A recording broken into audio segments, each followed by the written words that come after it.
What's up, everybody?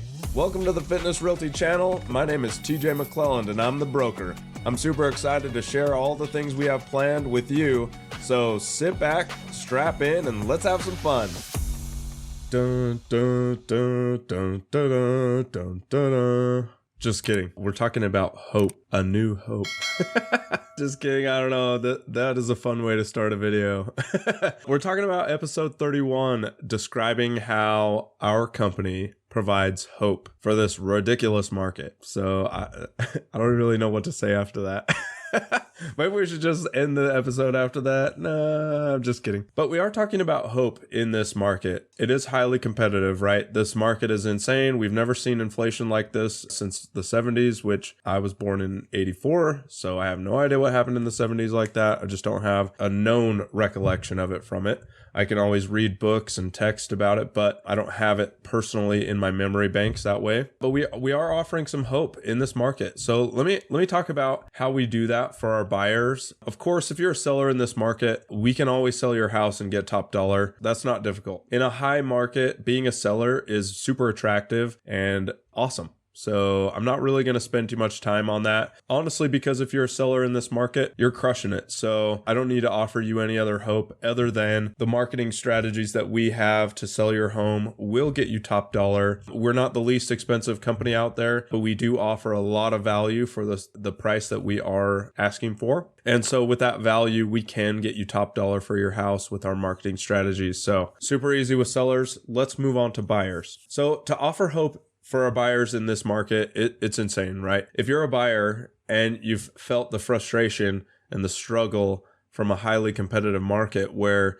cash overtakes you, or you offer 6 offers and after the 7th one, you're like, I just don't want to do this anymore. Like, you want to get out of the market completely and go back to renting or living in your parents' basement or something like that. Nothing wrong with that. I might move back into my parents' basement.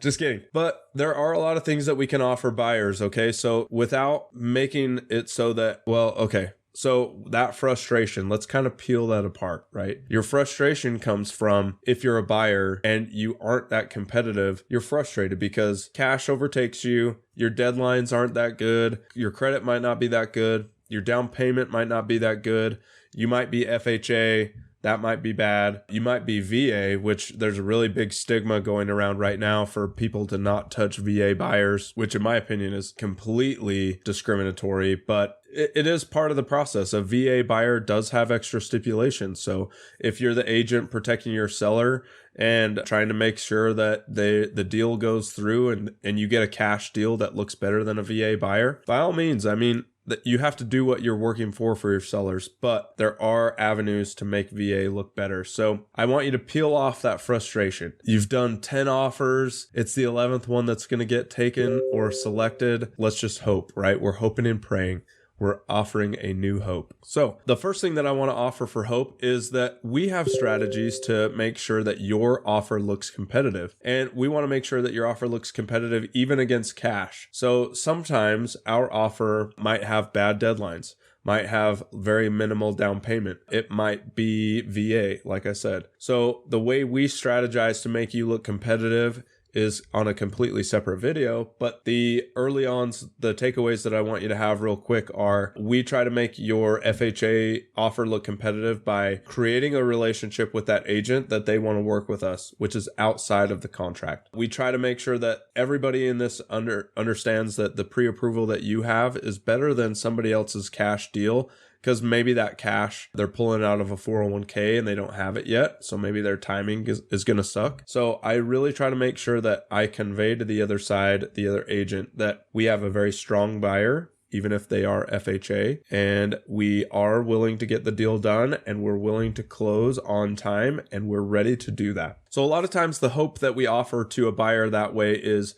that we know how to strategize with the agent on the other side to make sure that they know we're the realtor they want to work with. And I've had a lot of success with that, with building relationships with the other side. And having them select our client, even though we might not have been the most competitive offer. So it does happen. And what I'm saying is all of our agents go through a training process to obtain that level of knowledge for the buyers that they're writing offers for.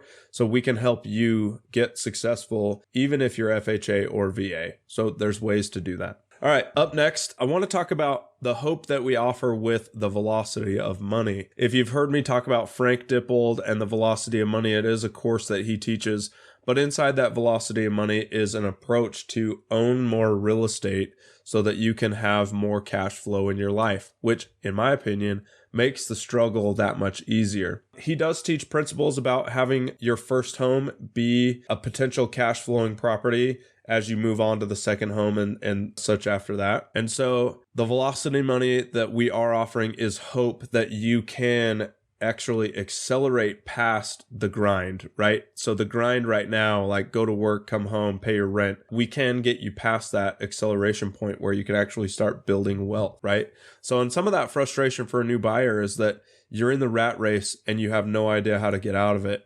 And that hope that we offer is that velocity of money to help you move past that rat race and actually start accumulating wealth. Up next is house hacking. So in my opinion, a great house hack for a first-time home buyer is something that has a mother-in-law basement or mother-in-law side unit, or if you are a bachelor or bachelorette and you want to live alone you want to just, you're single or something like that or whatever the case may be, if you're going to rent out some of the rooms in the house that you just bought, that is house hacking. So if you're going to rent out the basement, great. If you're going to rent out a side-by-side unit, or if you're going to rent out a few of the rooms that are in your house, that is house hacking, where when you purchase the home, you help offset some of those costs with some of the cash flowing ideas that we can really push into that home. So house hacking could even be if you have an extra garage, you're putting that garage on Neighbor, which is like renting out space that people can just store their stuff in your storage area. So that is a great way to house hack as well. Maybe you're making an extra $150 or $300 from that storage. That's awesome. If your mortgage payment's only $1,800 and you're renting out some of that storage and now your mortgage payment's $1,500, right? The $300 maybe offset that. That's fabulous. That's called house hacking. So buying something and then renting out some of the extra space in that home, that's house hacking. Another way to house hack, if you were going to try to buy a duplex, triplex, or quadplex, that is super powerful as well. We don't have too many of those here in Utah, but we do have them occasionally. And contrary to popular belief, you can use primary financing for a duplex, tri, or quadplex. So what's awesome is people don't realize that if you're a first-time home buyer or you were going to use FHA financing, which is just federally backed financing, you can use that FHA financing for a duplex, right? So buy a duplex, live in one side, rent out the other side. You can use that financing in those situations, which is very, very amazing. So we are offering hope in that regard to new buyers where we're offering house hacking or ideas for house hacking. We're offering you avenues that you can go down to use cheap financing or low down payment financing for primary residences, which can be used all the way up to a quadplex. So take into your imagination right now and just say, wow, I'm a new buyer. I'm going to search for a fourplex, which is amazing, right? We're going to go and hunt for a fourplex. We have FHA financing, so maybe we find something relatively inexpensive. We find that fourplex and you live in one of the sides and rent out 3 of the units. Well, then you go from having 0 rentals to 3 rentals or 3 doors if you're listening to Bigger Pockets podcast, or most investors now just say doors. You could go from 0 doors to 3 doors on your first deal, which is amazing. So that's that hope we're offering to people, right? Come in, learn the velocity of money, learn how to house hack, learn that you can use low down payment financing for your primary residence to get into a single family home with a mother-in-law basement, duplex, a triplex, or quadplex. So you can use those financing options for that, which is awesome. Okay, something else that I like to offer with value add and a little bit of hope for my new buyers is the first home that I try to help them buy. Maybe if they want to have some blood, sweat, and tears equity up into this house, we find something that needs to be fixed up, right? Maybe the kitchen's old, bathrooms are old, maybe the plumbing, maybe the roof's outdated, or old or whatever, we're going to get a new roof. Maybe there's a lot of those costs that we can say, hey, we're willing to live with that, and we're going to live in the home and actually do the renovations while we live there. So let me walk you through this. Let's say the home is market value $400,000, and let's say it just needs a ton of work. Let's say an investor is willing to buy it for $300,000 because they know they're going to put $50,000 in. Well, let's say $25,000 in to renovations, which is very low on the prospective scale right now because renovations cost a lot. But let's say it's $25,000. So now they're $300,000 in for the purchase, $25,000 in for the renovations, and then they're probably going to be about, let's say, just 10% for closing costs, holding costs, commission, realtor fees, everything involved in that. So let's call that another $35,000. So let's say they bought it for $300,000. There's $25,000 for renovations and $35,000 for closing costs. So that would make $360,000 for this all-in project for a home that's worth $400,000. So let's say their margin is $40,000. There are a lot of realtors that do not accept anything with margins that might be that tight. So there might not be an investor that would take this deal, of course. But let's say this home was on the market for $400,000, but an investor wanted to try to get it for that $300,000, and they know their profit margin is about $40,000 with all said and done factors that are inside there. So I know there's a lot of factors and numbers that I'm throwing around, but just try to stay with me. Now, same home, if we were going to do a live-in flip, that live-in flip actually makes it so that you don't have to pay those capital gains taxes. So that's something that I didn't mention with our idea of the very first with the investor. So let's kind of play that back a little bit. Home's worth $400,000. Investor wants to get it for $300,000. They do $25,000 in renovations, $35,000 in closing costs. They made $40,000. And let's say it's short-term capital gains, so they're going to pay probably 35% to the government. Let's say 30% because that'll make it easy math. So that's $12,000 in taxes. So they really only made $28,000 in this deal, which $28,000 sounds like a lot, but that's a lot of risk to take on for this deal. And a lot of investors might not take that avenue at all. So let me show you the hope that we're offering to our buyers for a live-in flip. Same scenario, same house, worth $400,000 the day we close. Let's say we get the deal for $350,000. We just overpay. We're like, yep, we're okay doing $50,000 over, no problem. So we buy the home for $350,000. Now, let's say it's the same $25,000 for reno. Can't avoid that. That's just part of the nature. Those renovations we put into the house. So now we're $350,000 in for purchase price, $25,000 in for renovations, and then we're like, okay, cool. So that's $375,000 altogether. Now, if we were going to sell it within that 2 years as a flip, we would be upside down because $35,000 extra for closing costs on top of that. Now we're sitting at $410,000 for a $400,000 home. Not going to happen. That's just, those numbers don't work. You'd never take that deal. Now, the way that a live-in flip gets better is you do those renovations, you live there for 2 years. Now you have price appreciation for 2 years.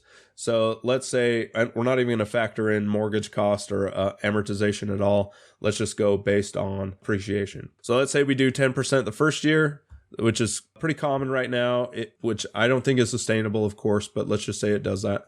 So 10% the first year, now the home's worth $440,000. Let's just say we do another $40,000 to keep the math nice. So now we're $480,000. So at the end of 2 years, your home's worth $480,000. You paid $350,000 for it. You put $25,000 in for renovations, so that's $375,000. We have $35,000 in closing costs, so that's $410,000. And then we're going to close. And the nice thing is that if it was your primary residence for 2 out of the last 5 years, you have $250,000 of tax protection. And don't quote me on that, hire a tax professional, but this is kind of the going way. If you're single. So if you're single filing your taxes, you have $250,000 for a primary resident exemption if you lived in it 2 out of the last 5 years. And if you're married filing joint, you have up to $500,000 of protection. So same scenario. Home's worth $480,000 now. We're $410,000 in completely. We close. We make $70,000. Well, that's underneath the $250,000 that has the protection with capital gains.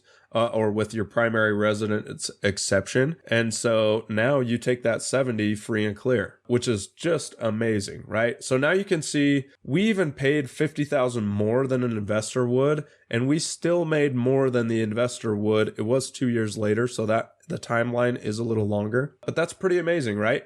So we can actually beat investors all the time if we use these different strategies.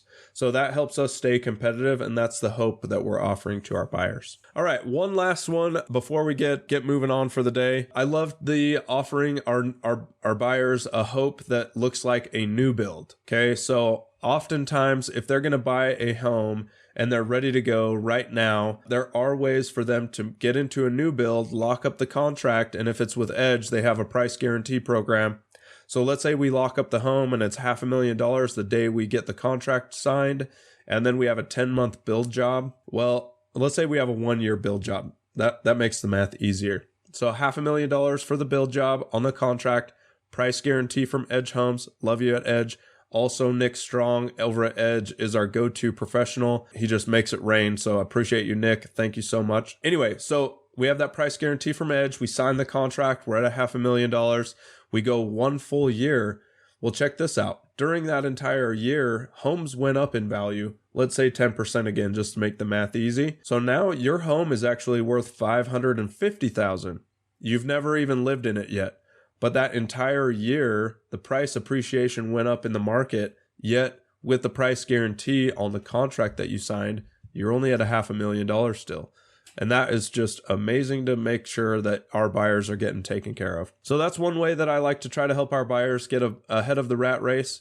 And that one, I don't even know if there's a term for that yet out there with new builds, but it is a fun way to do it. All right. Well, this has been a fun little episode about how we can offer hope to our buyers and strategies to help you kind of get out of the rat race or just to help you build wealth. And so I hope you guys learned something, and we'll see you next time.